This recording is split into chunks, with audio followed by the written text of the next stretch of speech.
Hello and welcome to the nursing key. आप देख रहे हैं the nursing key YouTube channel. Last class में हमने बॉडी फ्लूइड से रिलेटेड थ्योरी कवर करी थी। इस क्लास में हम बॉडी फ्लूइड से रिलेटेड जो इंपॉर्टेंट एमसीक्यूज हैं उनको डिस्कस करेंगे।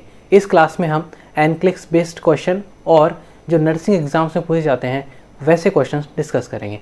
तो चलिए शुरू करते हैं। पहले क्वेश्चन में देखिए बोल रहा है, on review of the clients medical records the nurse determines that which client is at risk for fluid volume excess. मतलब क्वेश्चन पूछना चाह रहा है कि कौन सा क्लाइंट रिस्क पे है, किसके लिए, फ्लूइड वॉल्यूम एक्सेस। कौन से क्लाइंट में फ्लूइड वॉल्यूम एक्सेस हो सकता है। तो पहला ऑप्शन देखते हैं, the client taking diuretics and has tenting of skin. तो देखो पेशेंट डायूरेटिक ले रहा है, तो डायूरेटिक में तो ऑलरेडी फ्लूइड लॉस हो रहा है, ठीक है। और वो क्या बता रहा है, हैज टेंटिंग ऑफ स्किन, मतलब ये शो करता है पुअर टर्गर ऑफ स्किन, ठीक। मतलब बॉडी में फ्लूइड की कमी हो जाने से जो हमारी स्किन है वो सिकुड़ गई है, ठीक है। तो ये ऑप्शन गलत होगा क्योंकि इसमें तो फ्लूइड की कमी हो रही है। नेक्स्ट क्वेश्चन बोल रहा है, the client with an ileostomy from a recent abdominal surgery. मतलब कि क्लाइंट को क्या इलियोस्टोमी हुआ है।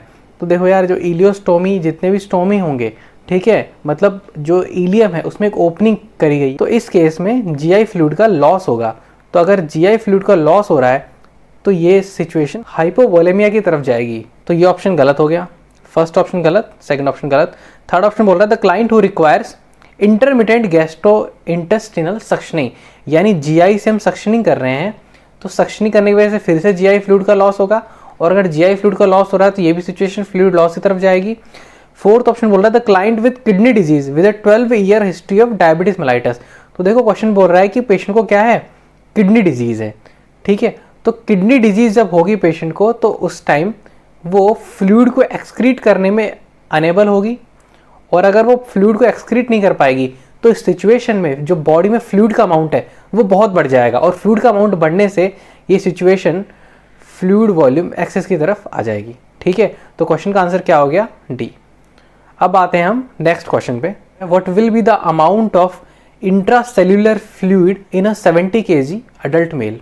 इस क्वेश्चन में एक एडल्ट मेल है जिसका वेट हमको दे दिया कितना, 70 kg, और वो हमसे पूछ रहा है इंट्रासेल्युलर फ्लूइड मतलब आईसीएफ का अमाउंट कितना है।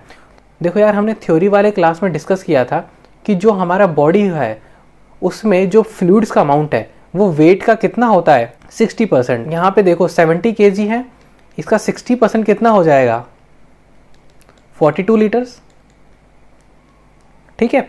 तो बॉडी में जो 70 kg वेट है इस एडल्ट मेल का, इसका 60% कितना हो गया, 42 लीटर्स। तो ये आ गया हमारे पास टोटल फ्लूइड अमाउंट। और अब हम इसमें से निकालेंगे आईसीएफ की वैल्यू। तो हमने थ्योरी वाले क्लास में पढ़ा था, जो आईसीएफ होता है वो टोटल जो हमारा फ्लूइड है उसका 2/3 होता है। तो 2/3 कर देंगे हम किसका, 42 लीटर्स का। तो ये अमाउंट कितना आ जाएगा आपका, 28 लीटर्स। तो इस क्वेश्चन का आंसर क्या हो जाएगा, ए, 28 लीटर्स। अगर यहाँ पर आईसीएफ का अमाउंट ना देके वो अगर पूछ लेता ईसीएफ, तो ईसीएफ का आप कैसे निकालते। तो ईसीएफ का सिंपल सा फंडा बताए, ईसीएफ टोटल बॉडी फ्लूइड्स का 1/3 होता है। तो यहाँ 1/3 इंटू 42 हम कर देंगे, तो इससे आ जाएगा कितना अमाउंट, 14 लीटर्स। नेक्स्ट क्वेश्चन बोल रहा है, which among the following type of people will have highest amount of water in body. यानी इनमें से जो 4 कैटेगरीज दी हैं, इनमें से कौन सा ऐसा टाइप ऑफ पर्सन होगा जिनमें ज़्यादा फ्लूइड पाया जाएगा।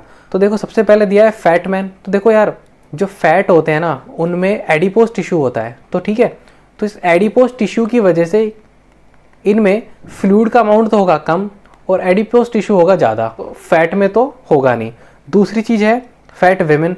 तो देखो मैन और विमेन में हमेशा मैन में फ्लूइड का अमाउंट ज़्यादा होता है। मैन में होता है ये 60% और फीमेल में होता है ये 55%। क्यों, क्योंकि जो फीमेल है उनमें भी जो एडिपोज टिश्यू का अमाउंट है वो मेल के कंपेरिजन में ज़्यादा होता है, ठीक है। और यहाँ पे तो दिया हुआ है ऑलरेडी फैट विमेन। तो देखो इसमें भी एडिपोज टिश्यू और ज़्यादा होगा, तो फ्लूइड का अमाउंट यहाँ पे भी कम होगा। तो पहला ऑप्शन गलत हो गया, दूसरा ऑप्शन गलत हो गया। थर्ड दिया है लीन मैन। तो देखो लीन जो मैन है इसमें एडिपोज टिश्यू होगा कम, और अगर एडिपोज टिश्यू कम होगा तो इसमें फ्लूइड का अमाउंट ज़्यादा हो जाएगा। तो हमारा आंसर हो जाएगा सी, ठीक है।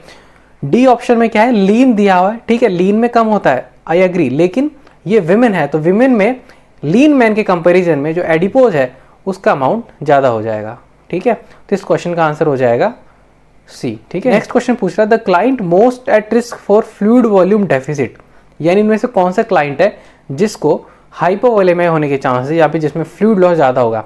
तो देखो हमने डिस्कस किया था कि जो एडल्ट है उसमें 60% फ्लूइड अमाउंट होता है, एल्डरली होते हैं उनमें 55% होता है, और जो हमारे इन्फेंट में ये परसेंटेज होता है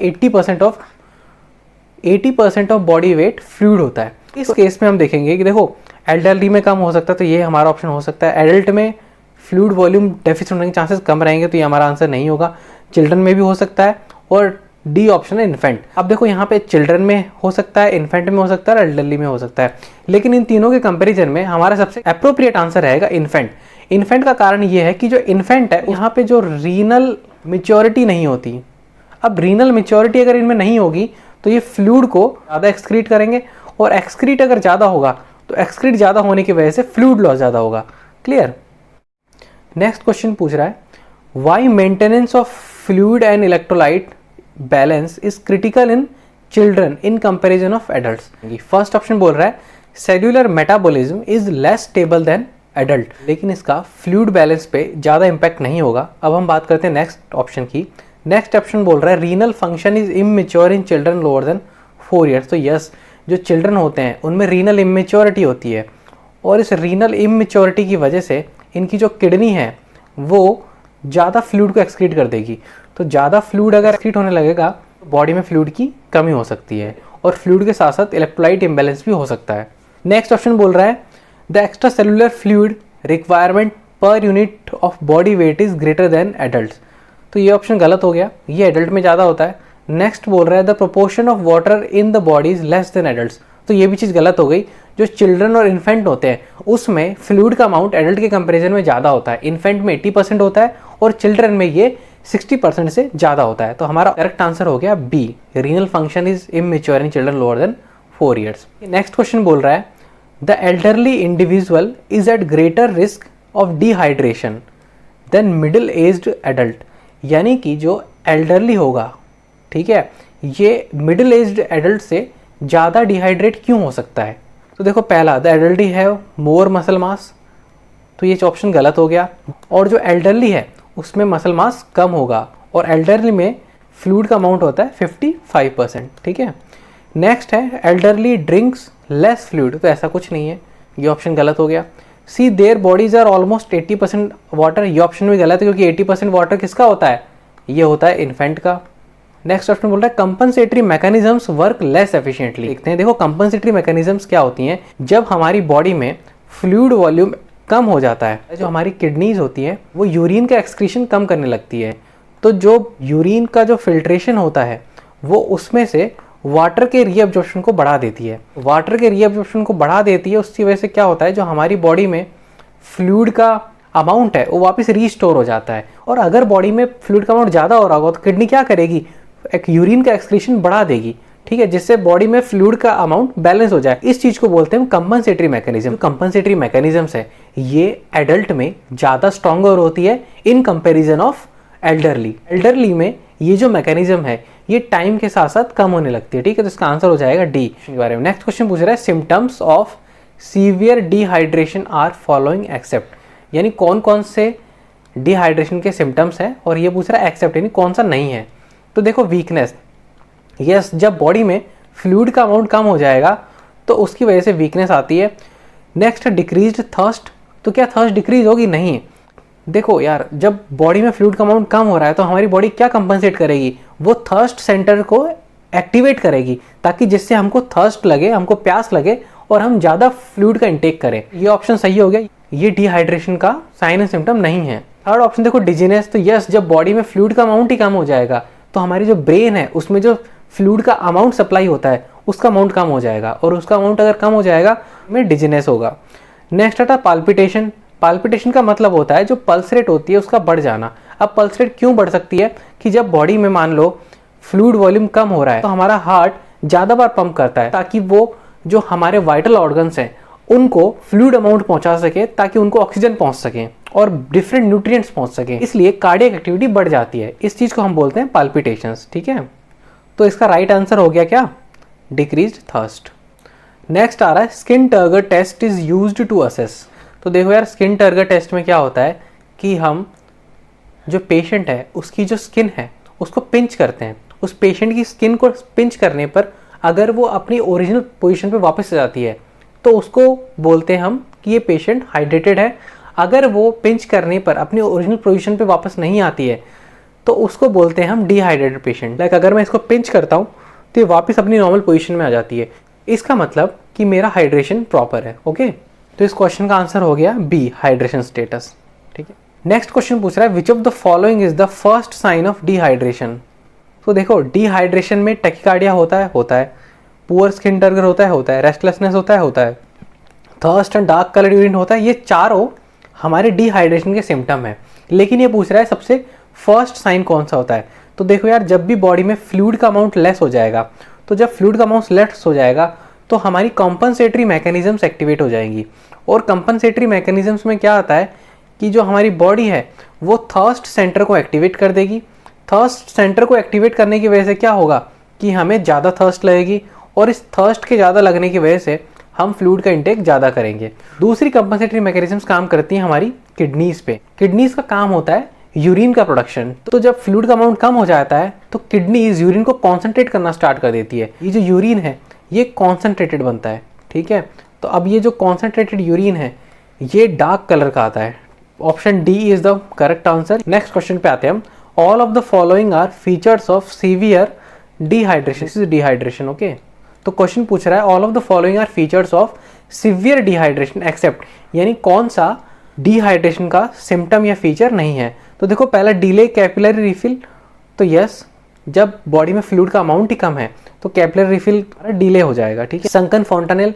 फॉन्टानेल हमारे इन्फेंट में मिलते हैं, जो हमारी स्कल्स की बोन होती है।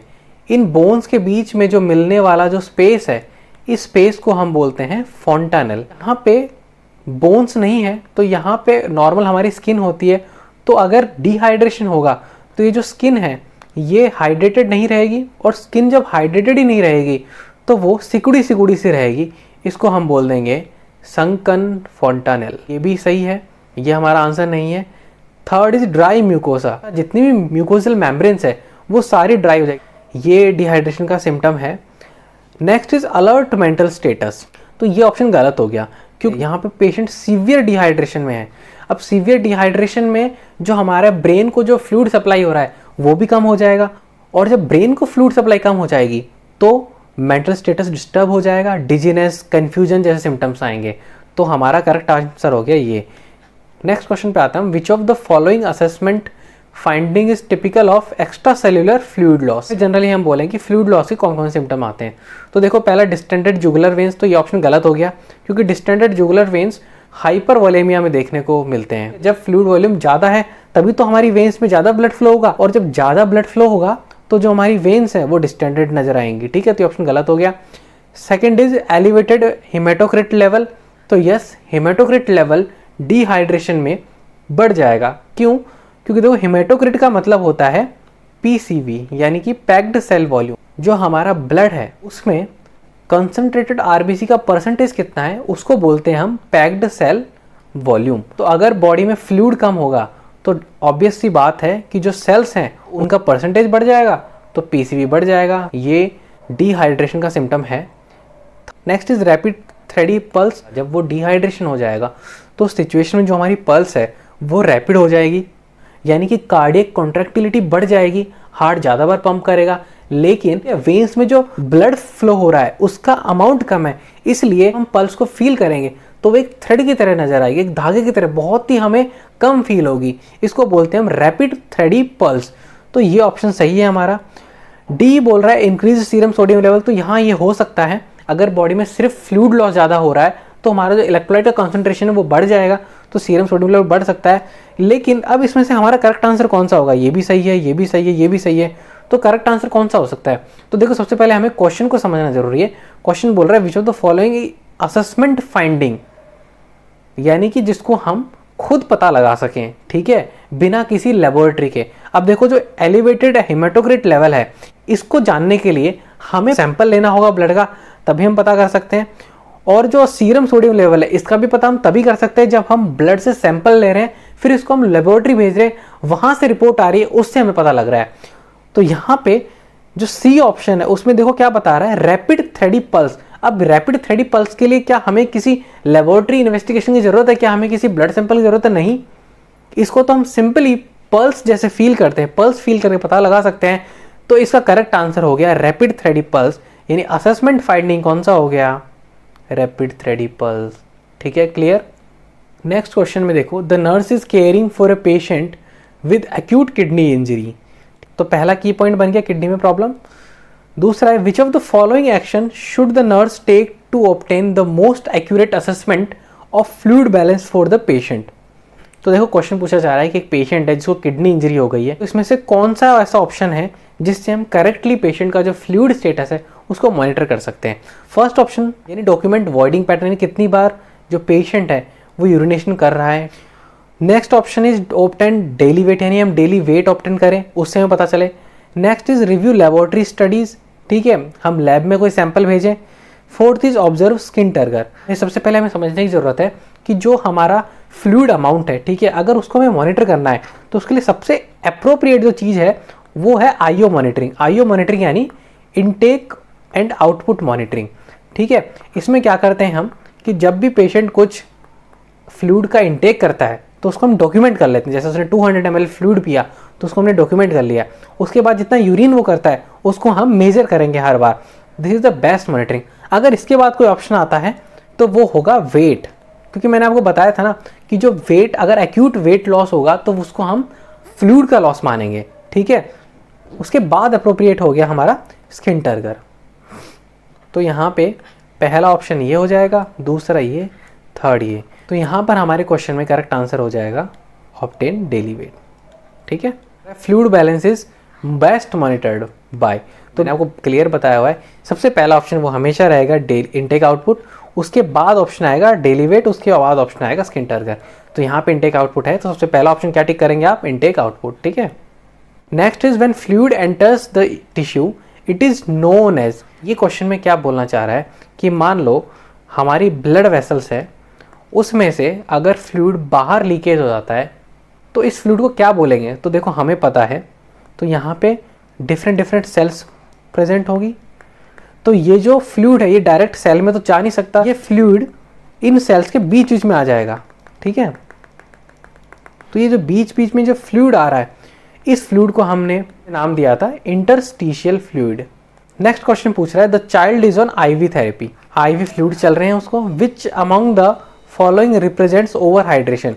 ऐसा कौन सा ऑप्शन है जो इसमें से ओवर हाइड्रेशन यानी कि हाइपरवोलेमिया को रिप्रेजेंट करेगा। तो चलिए ऑप्शन देखते हैं। हमारा पहला ऑप्शन है वर्सनिंग डिस्निया।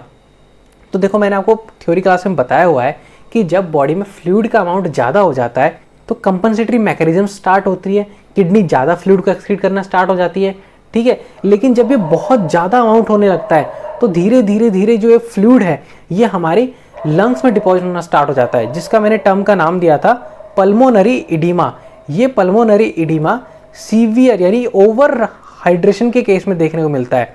और इस पल्मोनरी इडीमा में क्या सिम्टम देखने को मिलेंगे, आपको क्रैकल सुनने को मिल सकते हैं या डिस्निया हो सकता है। डिस्निया का मतलब होता है डिस्कम्फर्ट इन ब्रीदिंग। ठीक है, तो जब वहाँ पे कंजेशन हो रहा है, पल्मोनरी कंजेशन हो रहा है, पल्मोनरी इडीमा हो रहा है, वहाँ पे फ्लूइड का डिपोजिशन हो रहा है, तो जो हमारे लंग्स है वो ढंग से एक्सपेंड नहीं हो पाएंगे, जिसकी वजह से ब्रीदिंग में डिफिकल्टी आएगी। तो ये ऑप्शन हमारा सही है। चलो नेक्स्ट ऑप्शन को हम कैसे गलत मानेंगे, देखिए सेकंड बोल रहा है नोजिया एंड वोमिटिंग। तो देखो जब नोजिया वोमिटिंग होगा तो उस टाइम जीआई फ्लूइड का लॉस हो, जीआई फ्लूइड का जो लॉस है वो डिहाइड्रेशन को रिप्रेजेंट करेगा। तो ये आंसर हमारा गलत हो गया। नेक्स्ट ऑप्शन देखो संकन आई। संकन आई हमारा डिहाइड्रेशन में देखने को मिलता है। ठीक है, भी हमारी म्यूकोजल मेम्ब्रेन्स हैं वो श्रिंक हो जाएंगी, ऑप्शन भी गलत हो गया।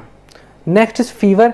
फीवर के केस में बॉडी का टेम्परेचर बढ़ता है तो उस टाइम स्वेटिंग होती है और स्वेटिंग से फ्लूइड का लॉस होता है, तो उस टाइम पेशेंट डिहाइड्रेशन में जा सकता है। तो ये ऑप्शन भी गलत हो गया। तो हमारा राइट आंसर आ गया हमारे सामने ए, वर्सनिंग डिस्निया। ठीक है, नेक्स्ट क्वेश्चन पूछ रहा है a child has fluid volume deficit, the nurse performs an assessment and determines that the child is improving and the deficit is resolving. Question में हमें की टर्म्स क्या दे दी, फ्लूइड वॉल्यूम डेफिसिट हो रहा है यानी कि हाइपोवोलेमिया हो रहा है। The nurse performs an assessment and determines that the child is improving, यानी कि इनमें से कौन सा सिम्टम्स है जिसको देख के नर्स ये पता लगा सकती है कि जो हमारा फ्लूइड वॉल्यूम डेफिसिट है वो अब नहीं है, अब वो पेशेंट कंप्लीटली हाइड्रेटेड स्टेट में आ चुका है। तो देखो इसके लिए ऑप्शन देखते हैं। पहला ऑप्शन है urine output is less than 1 ml/kg per hour. तो ये ऑप्शन गलत हो गया क्योंकि यहाँ पे यूरिन का आउटपुट कम हो रहा है, ये ऑप्शन गलत हो गया। सेकंड ऑप्शन है capillary refill time is less than 2 second. तो देखिए एक टर्म आती है CRT, CRT का मतलब होता है कैपिलरी रिफिल टाइम। इसका नॉर्मल अमाउंट होता है, नॉर्मल वैल्यू होती है 2 सेकेंड्स, और अगर ये 2 सेकेंड से कम हो रहा है इसका मतलब बॉडी डिहाइड्रेटेड नहीं है, वो कंप्लीटली उसमें हाइड्रेटेड है। ठीक है, तो ये ऑप्शन हमारा सही हो गया। सी ऑप्शन की बात करूं मैं, specific gravity of urine is 1.030। तो इस सिचुएशन में ये हमारी नॉर्मल स्पेसिफिक ग्रेविटी है उससे ज़्यादा है अमाउंट, इसकी वजह से ये ऑप्शन गलत हो गया। और डी ऑप्शन है the child has no tears. तो अगर पेशेंट डिहाइड्रेशन में, अगर बच्चा डिहाइड्रेशन में है तो उस टाइम उसको आंसू कम आएंगे, तो ये ऑप्शन भी गलत हो गया। तो हमारा करेक्ट आंसर हो गया capillary refill time less than 2 second. ठीक है, next question is treatment of severe dehydration is. तो पहला ऑप्शन है start DNS, second is start D5+RL, third is start RL, fourth is start colloids. ठीक है, तो देखो जब भी हमारी बॉडी में डिहाइड्रेशन होगा या बर्न्स होगा तो उस सिचुएशन में जो फ्लूइड ऑफ चॉइस है वो हमेशा RL रहेगा। RL का मतलब होता है रिंगर लैक्टेट या लैक्टेट रिंगर सॉल्यूशन। ठीक है, इसमें कौन कौन से कंपोनेंट होते हैं? इसमें होता है आपका सोडियम, पोटेशियम, क्लोराइड, लैक्टेट और कैल्शियम। तो जो RL है उसकी जो ऑस्मोलैलिटी है वो 273 मिली ऑस्मोल पर लीटर है। ठीक है, मैंने आपको थ्योरी वाले पढ़ाया हुआ है कि जो प्लाज्मा है उसकी ऑस्मोलैलिटी है 273 टू 295 मिली ऑस्मोल पर लीटर। तो जो RL है वो सबसे सुटेबल ऑप्शन है फ्लूइड रिप्लेसमेंट के लिए। ऑस्मोलैलिटी प्लाज्मा की ऑस्मोलैलिटी की काफ़ी क्लोज है। वहीं अगर मैं कंपेयर करूँ NS की तो नॉर्मल सलाइन की ऑस्मोलैलिटी होती है 286 मिली ऑस्मोल पर लीटर। RL की ऑस्मोलैलिटी प्लाज्मा की ऑस्मोलैलिटी के इक्विवेलेंट है। दूसरी चीज़ इसमें इलेक्ट्रोलाइट्स भी अवेलेबल है। ठीक है, इसलिए ये बेस्ट फ्लूइड है रिप्लेसमेंट के लिए। ओके, तो हमारा सही आंसर आ गया स्टार्ट RL। ठीक है, नेक्स्ट क्वेश्चन की हम बात करते हैं। देखिए NCLEX का क्वेश्चन है, बड़ा क्वेश्चन देखिए घबराना नहीं है, इसको हम आसानी से सॉल्व कर लेंगे इसके कुछ की टर्म्स पकड़ के। तो देखो क्वेश्चन क्या बोल रहा है, the nurse is caring for a client with heart failure. तो पहली की टर्म आ गई, पेशेंट को हार्ट फेलियर हो रहा है यानी हार्ट पंप नहीं कर पा रहा अच्छे से। आगे पढ़ते हैं, on assessment the nurse notes that the client is dyspnoeic, यानी पेशेंट को डिस्निया हो रहा है। एंड क्रैकल्स, उसको क्रैकल्स भी सुनाई पड़ रहे हैं। Are audible on the auscultation, what additional manifestations would the nurse expect to note in this client if excess fluid volume is present. तो देखो क्वेश्चन को पढ़ के, क्वेश्चन के की टर्म्स को पढ़ के आपको समझ में आ रहा है कि पेशेंट को हार्ट फेलियर हो रहा है, हार्ट है वो फ्लूइड को पंप ही नहीं कर पा रहा है, तो इसकी वजह से फ्लूइड ओवरलोड हो रहा है। तो इस पेशेंट में पल्मोनरी इडीमा देखने को मिलेगा। और जब पल्मोनरी इडीमा देखने को मिलेगा यानी जो लंग्स है उसमें फ्लूइड का कंजेशन हो जाएगा, उसमें फ्लूइड का डिपोजिशन हो जाएगा। उस सिचुएशन में ब्रीदिंग डिफिकल्टी होगी यानी डिस्निया होगा और हमें क्रैकल सुनाई दे सकते हैं। ठीक है, तो ये यहाँ पे क्लियर हो गया कि क्या हो रहा है, यहाँ पे फ्लूइड वॉल्यूम एक्सेस यानी कि हो रहा है ओवर हाइड्रेशन। तो इस ओवर हाइड्रेशन की सिचुएशन में तो यहाँ पर ओवर हाइड्रेशन हो रहा है। लेकिन अगर क्वेश्चन में नहीं भी दिया होता है ओवर हाइड्रेशन तो भी आपको सिम्टम्स देख के समझ जाना है कि ये ओवर हाइड्रेशन का केस है। ठीक है, क्लियर। अब देखो जो ओवर हाइड्रेशन है या फ्लूइड वॉल्यूम एक्सेस में कौन कौन सिम्टम देखने को मिलेंगे। पहला वेट लॉस, ड्राई स्किन नहीं। जब फ्लूइड वॉल्यूम एक्सेस हो रहा है तो जो एक्यूट वेट इंक्रीज हो जाएगा, एक्यूट इंक्रीज हो जाएगा वेट का, तो ये ऑप्शन गलत हो गया। दूसरा ड्राई स्किन नहीं होगी, स्किन बहुत ही अच्छी रहेगी, ठीक है, नरिश्ड रहेगी, हाइड्रेटेड रहेगी, तो ऑप्शन गलत हो गया। फ्लैट नेकवेंस फ्लैट नहीं रहेगी, वो तो उल्टा डिस्टेंडेड रहेगी। ठीक है, उसके बाद डिक्रीज यूरिनरी आउटपुट नहीं। अगर फ्लूइड वॉल्यूम एक्सेस हो रहा है तो हमारी किडनीज कॉम्पनसेट करेगी, वो फ्लूइड को ज़्यादा एक्सक्रीट करेगी, तो ये ऑप्शन भी गलत हो गया।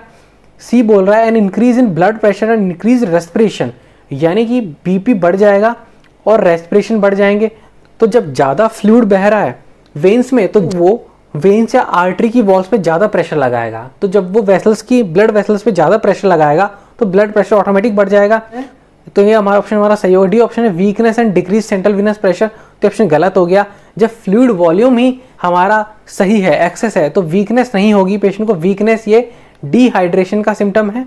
और नेक्स्ट बोल रहा है डिक्रीज्ड सेंट्रल वीनस प्रेशर, तो जो सेंट्रल वीनस प्रेशर है वो डिहाइड्रेशन में कम हो जाता है और ओवर हाइड्रेशन बढ़ जाता है। ये हमने थ्योरी वाले पार्ट में कवर किया हुआ है, तो इसका करेक्ट आंसर हो गया सी। अब हम बात करते हैं नेक्स्ट क्वेश्चन के बारे में। नेक्स्ट क्वेश्चन बोल रहा है the nurse is reading A health care providers progress notes in the clients record and reads that the HCP has documented insensible fluid loss of approximately 800 ml daily. तो यहाँ पे की टर्म क्या है? Insensible fluid loss. आगे पूछ रहा है the nurse makes a notation that insensible fluid loss occurs through which type of excretion, यानी कि जो इनसेंसिबल फ्लूइड लॉस है वो किस तरह का एक्सक्रीशन है, यानी कि उसमें फ्लूइड का एक्सक्रीशन कैसे होता है। तो देखो, जब मैंने आपको बताया हुआ है थ्योरी क्लास में, इनसेंसिबल फ्लूइड लॉस का मतलब है कि जिसका हमको सेंस नहीं होता। इन मतलब नहीं, सेंसिबल मतलब जिसका सेंस हो, तो हमारे जिसका हमें पता ही नहीं चल रहा है फ्लूइड लॉस को, उस फ्लूइड लॉस को हम बोलते हैं इनसेंसिबल। जैसे कि स्किन से फ्लूइड का लॉस होता है तो हमें पता नहीं चलता। दूसरी बात रेस्पिरेशन, जब हम रेस्पिरेट करते हैं तो उस टाइम भी हमारे फ्लूइड का लॉस होता है। इन दोनों फ्लूइड लॉस का हमें कोई आइडिया नहीं होता, कोई सेंस नहीं होता है, तो इसको बोलते हैं हम इनसेंसिबल फ्लूइड लॉस। तो यहाँ पे इसका आंसर हो जाएगा स्किन एंड रेस्पिरेशन। अब देखो ऑप्शन देखो, यूरिनरी आउटपुट, ये ऑप्शन गलत हो गया। वुंड ड्रेनेज का हमें पता चल जाता है। इंटेगुमेंट्री सिस्टम, इंटेगुमेंट्री का मतलब होता है स्किन, तो ये ऑप्शन सही हो गया। जीआईटी से फ्लूइड लॉस होता है, जैसे वॉमिटिंग है और स्टूल पास होता है, तो हमें पता होता है कि फ्लूइड लॉस हो रहा है, तो इसका हमें सेंस है, तो ये ऑप्शन गलत हो गया। इनसेंसिबल फ्लूइड लॉस का सही आंसर कौन सा है? C, integumentary output. Next question पूछ रहा है the nurse is assigned to care for a group of clients on review of the clients medical records, nurse determines that which client is most likely at risk of fluid volume deficit. यानी question पूछना चाह रहा है कि किस patient में fluid volume deficit देखने को मिलेगा आपको। तो पहला ऑप्शन है ए client with ileostomy. Yes, ileostomy वाले पेशेंट में फ्लूइड वॉल्यूम डेफिसिट देखने को मिल सकता है, क्योंकि हम इलियम में एक स्टोमा क्रिएट कर रहे हैं, तो उससे फ्लूइड का लॉस ज़्यादा होगा, यानी जीआई फ्लूइड का लॉस ज़्यादा होगा। और अगर जीआई फ्लूइड का लॉस ज़्यादा होगा तो बॉडी में डिहाइड्रेशन होगा, तो ये ऑप्शन सही है। नेक्स्ट ऑप्शन देखो, क्लाइंट विद हार्ट फेलियर। जब हार्ट फेलियर हो रहा है तो हार्ट है वो ब्लड को पंप ही नहीं कर पा रहा, और जब हार्ट ब्लड को पंप करने में इनेबल होगा तो फ्लूइड वॉल्यूम बढ़ जाएगा, तो ये ऑप्शन भी गलत हो गया। नेक्स्ट ऑप्शन देखो, a client on long term corticosteroid therapy. तो देखो, जो कॉर्टिकोस्टेरॉइड है इसका काम होता है एल्डोस्टेरॉन को बढ़ाना, और एल्डोस्टेरॉन का क्या काम है? ये सोडियम का रिटेन कराता है, और जब सोडियम का रिटेन कराएगा तो वाटर का भी रिटर्न होगा, ठीक है, वाटर का भी रीअब्जॉर्प्शन बढ़ जाएगा, तो ये ऑप्शन गलत हो गया। Next is a client receiving frequent wound irrigation. या देखो, वुंड इरिगेशन क्या होता है? हम किसी वुंड को वॉश करते हैं, ठीक है, तो जब हम वॉश करते हैं उसके लिए हम तो या तो स्टेराइल वाटर का यूज करेंगे या नॉर्मल सलाइन का यूज करते हैं। तो जब वुंड को इरिगेट किया जाता है तो वो फ्लूइड लॉस नहीं हो रहा, वहां पे हम फ्लूइड एक्सेस हो जाता है, फ्लूइड अमाउंट बढ़ जाएगा उस केस में, क्योंकि हम बार बार वॉश कर रहे हैं, ठीक है, वुंड में बार बार हम फ्लूइड को इंट्रोड्यूस करा रहे हैं, तो ये ऑप्शन गलत हो गया। तो हमारा करेक्ट आंसर हो गया A, client with an ileostomy. Next question पूछ रहा है a nurse is caring for a client who has been receiving intravenous diuretics. ठीक है, तो की टर्म क्या हो गया? डायूरेटिक्स यूज हो रहे हैं, ठीक है। नेक्स्ट पूछ रहा है suspects that the client is experiencing a fluid volume deficit. तो डायूरेटिक्स यूज हो रहे हैं तो फ्लूइड वॉल्यूम डेफिसिट देखने को मिल सकता है। आगे क्वेश्चन पूछ रहा है विच assessment finding would the nurse note in a client with this condition. यानी कि ऐसे पेशेंट में नर्स को और क्या क्या मैनिफेस्टेशन देखने को मिले। तो हमें इस क्वेश्चन में बेसिकली डिहाइड्रेशन के सिम्टम्स पता होने चाहिए, तो ये क्वेश्चन इजीली सॉल्व हो जाएगा। पहला क्वेश्चन पूछ रहा है wait loss and poor skin turgor. तो एग्जैक्टली ये तो बिल्कुल सही है कि जब पेशेंट में फ्लूइड लॉस हो रहा है तो वेट लॉस होगा और स्किन टर्गर हमारा पुअर हो जाएगा, तो ये ऑप्शन सही है। नेक्स्ट पूछ रहा है lung congestion and increase heart rate. तो देखो लंग कंजेशन देखने को मिलता है फ्लूइड ओवरलोड के केस में। जब फ्लूइड ओवरलोड होगा तो जो हमारे लंग्स हैं उनमें फ्लूइड का डिपोजिशन होना स्टार्ट होगा, तो वहां पे पल्मोनरी एडिमा होगा, ठीक है, उसी वजह से लंग कंजेशन होगा।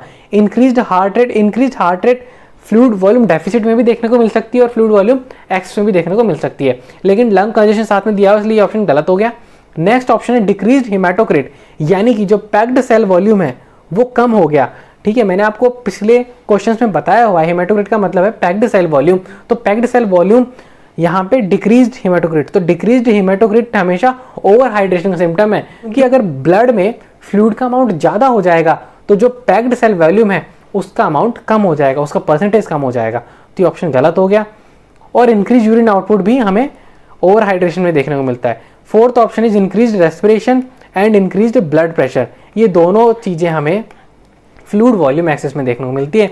तो हमारा करेक्ट आंसर हो जाएगा A, weight loss and poor skin turgor. A is the right answer.